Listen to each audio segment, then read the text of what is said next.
Dr. Net. Magandang umaga, hapon, or gabi po sa inyong lahat. This is the Brown Side Channel, where we empower and uplift your Filipino mental health so you can transform your life. And I also want to give respect to the land where I'm at. Before we begin, I'm at the Seminole and Timucuan occupied territory, and I ask permission today that I may do good work so that we can help our Filipino community, so that we can help them heal. And I am so starstruck and honored today to have Joel Relampagos. Oh my gosh, in the Brown Side channel. And before I give the floor to Joel, I just wanted to give a short introduction to him. So Joel Relampagos is a two-time Emmy-nominated TV executive producer, certified hypnotherapist, and founder of the mental wellness company Changealgorithm. A majority of his work in television includes executive producing NBC's hit series, The Biggest Loser. His most recent show is Recipe for Change, which sheds light on the fight for equality by telling stories of those marginalized communities. I love that. The series, produced by LeBron James' SpringHill company, was nominated for an Emmy in 2022 and 2023. And as a mental health advocate, Joel is committed to providing free mental health support for all of those. Like, this is a global program called Change Your Algorithm, a community of volunteer and therapists leading virtual mental wellness classes open to everyone. So I'm so happy, Joel, that I have you here today.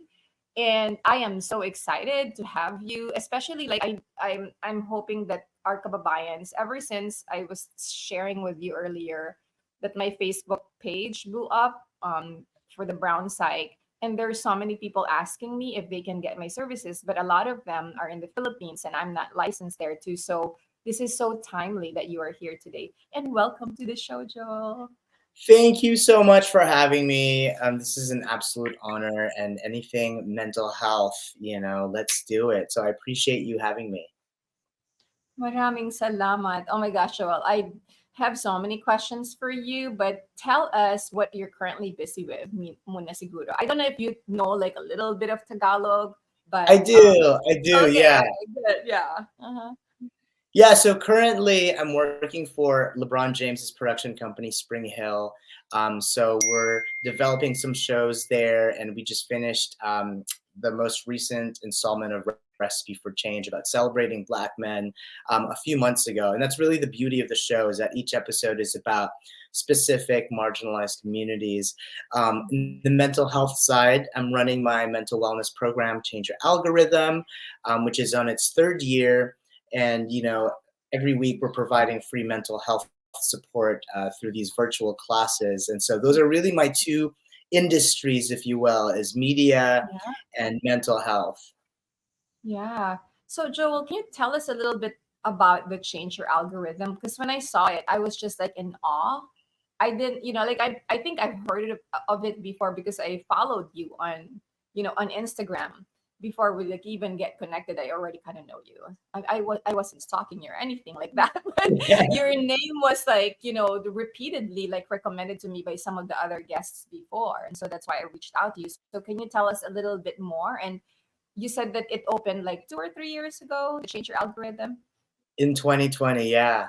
In 2020, yeah. And so basically in 2019, I was at the peak of my depression, anxiety, and specifically addiction to alcohol. That was my number one coping skill, was alcohol. And I knew that if I continued down that path, I wasn't going to be alive anymore. And so I made a conscious decision, and my family was so supportive, to pull myself out of entertainment and go to rehab for 50 days. And so I checked myself into rehab, and I was so scared, so terrified, didn't know if it was going to work, but I knew that something felt right once I started to take these classes led by therapists in rehab. And that's all it was. And I loved every minute of it so much. Classes about how to set boundaries, how to practice gratitude, toxic relationships, coping skills for anxiety, depression.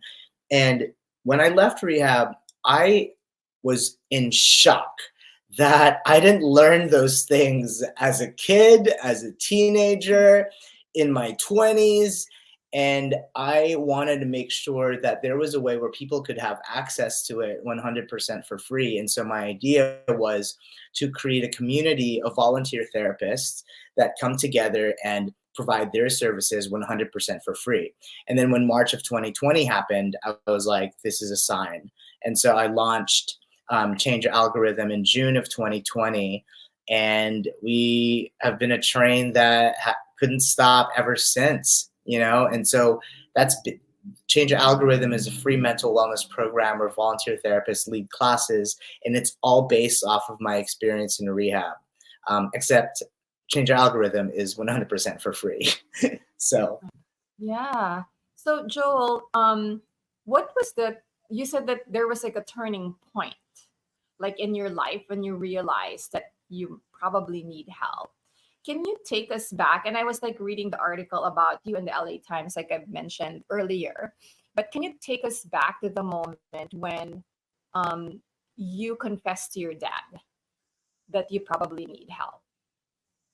yeah, addiction, in my addiction, I was living a duplicitous life. And a lot of that too had to do with my Filipino upbringing, you know, and I think a lot of people in the API community can relate to that, where, you know, when you're in public, everything's fine, you know, stay strong. Weakness is not, you know, you don't show signs of weakness. And so I, in public, whether I was with family, friends, or at work, was always just like so happy. But it was a smile that felt just really exhausting. What would happen was I would come to my home very depressed, hating myself, hating my life, not, you know, wondering if it was worth living. And I didn't know how to cope with those thoughts. And so the only way I knew how to do it at the time was to numb those thoughts, and I would numb it with alcohol. And, you know, I started drinking probably early 20s, and I just noticed that throughout the years, I kept drinking more and more and more and more. And finally, you know, in September of 2019, I just woke up in the middle of like empty bottles of wine everywhere. And then I was like, I can't do this anymore, you know? And I called my dad, and it was a sign from the universe because my sisters were also there. And then I was crying, and, you know, it was the first time I'd ever shown that much vulnerability to my family. You know, I'm very openly vulnerable now, but back then I was like, that was like inconceivable, you know, to show your rawest emotions to your family. But I did, and I'm so glad that I did, because that's what it took for me to get help. You know, and that's what I tell people. I'm like, asking for help is not a sign of weakness. Asking for help is a huge form of bravery, you know, because it takes bravery to be vulnerable. That's right. Yeah. And Joel, I just like can hear like so many young Filipinos too, you know, because like you and you're probably aware of this. That's like the biggest mental health disorder in our community. Yeah. It's like substance use because there Yeah. is because like you said, you know, we weren't really taught on like the healthy coping skills. We weren't Yeah. taught to talk about like our emotions, our feelings that we need help because we were raised to be resilient and strong. Yes. Ah. Are you open to talking about that a little bit on how that must be like for you? I know that you came here as a 6 year old. Is that right? Yeah, absolutely. I'm definitely open to talking about that. And basically, Mhm. you know, I came here to America when I was 6, and so I already felt like I didn't fit in, right? Like, as the Filipino moving to Southern California. And as I mentioned, at school and at home, mental health wasn't a conversation. It just wasn't. You know, I didn't know about meditation. I didn't know what anxiety was, what depression was. I didn't know what it meant when you felt different. But most of all, I didn't know how to navigate shame, you know. Yeah. And I think when you grow up physically looking different, emotionally feeling different, and then having to suppress shame, like, you don't know what to do with that, you know. And obviously not any of our parents' fault because they've been raised by generations of like the same thing, and they're just kind of like lather, rinse, repeating it, right? But I think what's so beautiful about our generation is that we're cycle breakers. But when I grew up as a teenager and whatnot, you start to discover like drugs and alcohol, and then all of a sudden you're introduced to something that advertises itself as, I'm going to take your problems I'm going to take your problems away for a little bit. So you might want to do, more of me, drugs and alcohol, as much as you can, because that way your problems can always go away.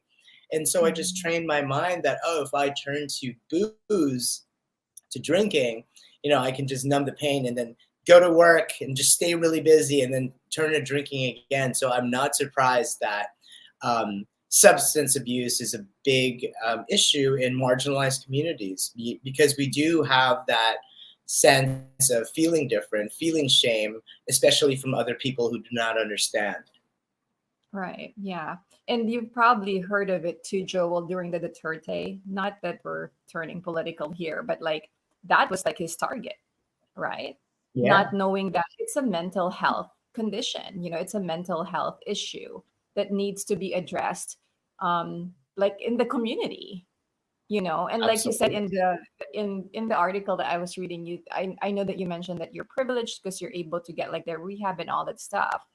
And I know that that was also the reason you created the Change Your Algorithm, because not a lot of people, like I also went through my trauma, my anxiety, my depression, and that's why I started the Brown Side channel, because this is literally like the channel that I wished existed when I was still living in the Philippines, going through that, like tossing and turning at night, like not knowing what to do and not knowing, like maybe this is what crazy feels like, right? And I felt different. Felt so different, and my heart was just like burning. I was like, there's something like that has to be different. But that's why I created this channel, so that the youngins, like the young Filipinos, can be inspired. Even though they are going through mental health conditions, doesn't mean that their life is like that's the end, right? There was just like a news, there was just like a news that I saw when I was like scrolling through Instagram or Facebook, I think today, that like another young Filipino actor, I think he's 17 years old, just I think he died of suicide, because like the post was basically saying that this is, like the, what do you call that? The contact information for facilities that you can call and all that stuff. So it happens. And even here, so I'm in the Jacksonville community. And when we moved here about like, I think 4 years ago, I came in contact with some of the Filipino kind of like leaders, so to speak. And when they found out that I was a psychologist, like they basically told me that it is happening in our community and no one talks about it. No one talks absolutely. And that's why it's so important for us to, not just look for change, but be the change. And I tell people all the time, you don't need to, even start a podcast or start a mental wellness company to be the change. You can be the change by telling your story openly, right? Showing that there is strength in the struggle. Because sometimes what we do is we just continue the struggle. We don't talk about it. And that doesn't help us, or it doesn't help other people. So it is. I always say that vulnerability is the ultimate form of Wi-Fi, because it's what keeps us connected.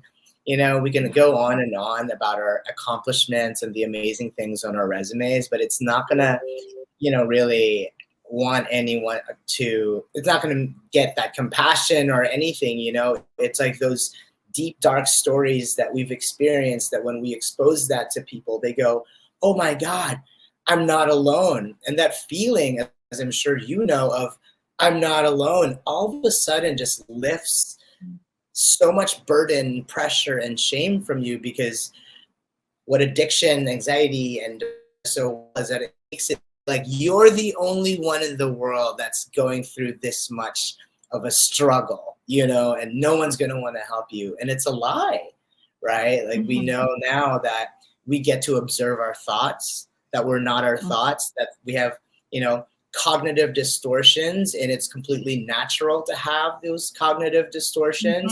But we have a responsibility to observe our thoughts, our emotions, our feelings, our relationships, because all of those things don't really define us. It's everything together, that defines us. But like truly, the most valuable form of currency that we're ever going to own is our self-worth.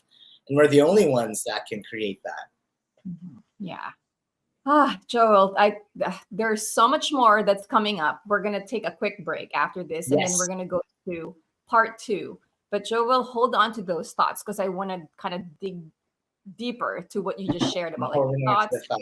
Yeah. So we will be back in for part 2 of our interview with Joel. All right. Okay, video editors, just cut this, and then Joel, I'm gonna turn on and off my camera because it's gonna go off again. Okay. All right, and I'm gonna turn off this one. Okay.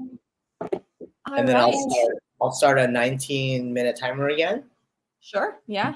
Maybe I should do this. Yeah. There you go. Okay, great. Okay. All right. We're recording in 3, 2, 1. Well, welcome back, everybody. We are still here with Joel Relampagos, and we are digging deep into what he just shared in our previous interview with him. He was talking about like the thoughts and cognitive distortions. I did make a video about cognitive distortions, but I also wanted to like ask Joel, like what you can share and what your insights are about like the cognitive distortions, so that people will understand that all of us, with no exception, we have cognitive distortions. So Joel, what are cognitive distortions and why is it helpful in your recovery? Absolutely. So cognitive distortions are when we have a skewed perspective towards ourselves and the world, and we believe all of them to be true, and we just kind of abide by it simply because our mind is doing it. But when we're aware that we're having these cognitive distortions, and lots of times people call it thinking errors, when we're aware that we're doing it, we can bring ourselves back on track, if you will. And when I first started to learn about cognitive distortions in rehab, I was like, oh my gosh, there's nothing wrong with me, and these cognitive distortions can be, magnifying the negative, right? Where you're only focused on the negative and you're forgetting all of the positive type of thing. Or you are catastrophizing, which is you're turning a mountain out of a molehill, and it can go on. And specifically, there's 10 like main types, but it's just so interesting to be aware of it, because when you're aware of it, you can catch yourself doing it, and then when you catch yourself doing it, you can correct course. Yeah. So Joel, I was reading your article, like I said earlier, and you said that one of your cognitive distortions was, I am not good enough. And for those of you who are not familiar with the cognitive behavioral therapy world yet, that thought, I am not good enough, is probably the most common cognitive distortions that we as humans have. So in my private practice, Joel, I see like CEOs, executive directors of companies, surgeons, psychiatrists, like a lot of successful people, and there is no exception to that rule. Even them, they have cognitive distortions like, I'm a failure, I'm not good enough, I'm so stupid, I look foolish when I do that. So, yes. Can you tell us, like, when you realized that, like, did it just like, what happened to you? Because when I was learning it in grad school, right? And obviously, as I teach my clients, that's why it's also good to be in the mental health profession, because you get reminded of like the things that, like, my gosh, like this is normal. And you can kind of like circle back and say, like the compassion that you were alluding to, like you can be a little bit more self-compassionate when you understand that I am not the only one who goes through this.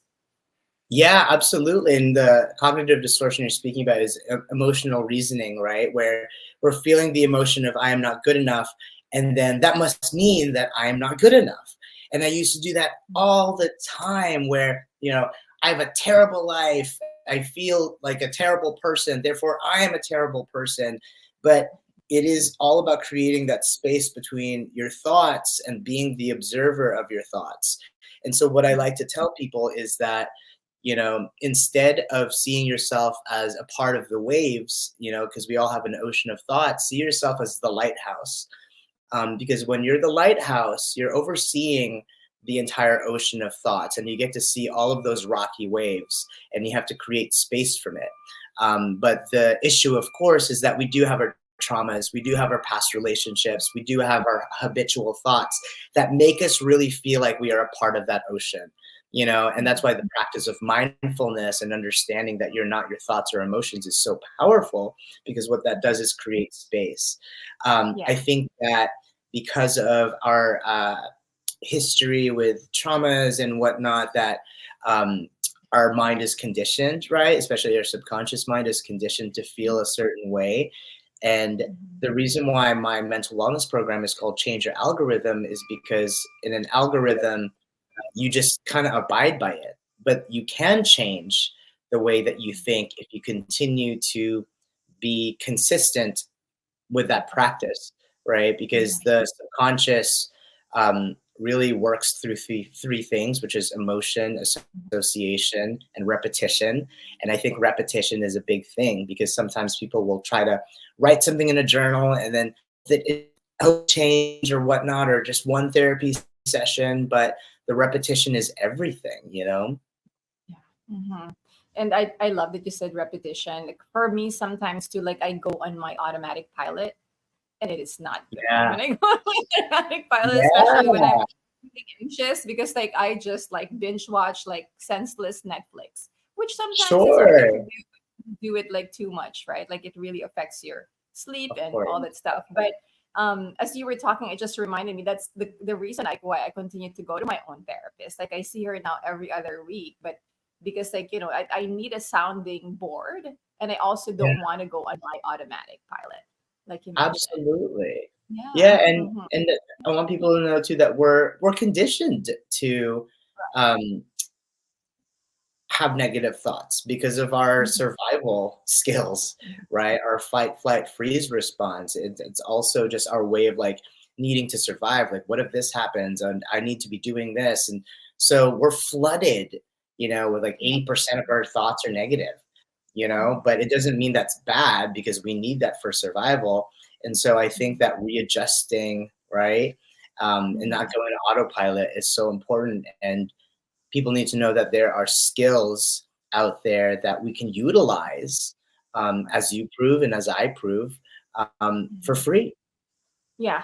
And that's I was just I was just like thinking about that, Joel, because like some of the things that makes me kind of like, oh, like if I can only like help everybody, right? But like obviously like it's like, especially for us Filipinos, it's really community care that will help us get there. Because I mean, like I know that the colonizers, like threw in like, oh, you're resilient, you're strong, and you can do this on your own. It's really not like. And I'm so happy that you created that Change Your Algorithm. Now when people message me, I know what to say. Please check Change Your Algorithm. It's free. I don't have to tell them that I'm not licensed in the Philippines, or like if they even want to do coaching with me, they can't afford my fees. Now like there is no excuse. Yeah, and there is no excuse. There's free mental health support out there. And it's so interesting because when I first started the program, I thought the appeal to therapists would be, I used to say, yeah, if you join the program, you might get more clients. So it'll help, your business. And then therapists were like, my business is already so slammed.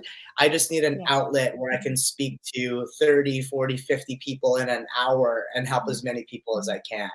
And I thought that was so beautiful that, A, of course, they wanted to do it for free as a volunteer, but B, they're already packed with clients. So they just wanted to have an outlet to talk to as many people, and I thought that was beautiful. And all of our therapists, have that commonality. Yeah. Oh, that's awesome, Joel. So for those of you out there who messaged me before that say, please go to Change Your Algorithm. What's the website for the Change Your Algorithm, Joel, and how can they reach the website is changealgorithm.com, and our Instagram is changealgorithm. So yeah, website changealgorithm.com. Got it. Okay.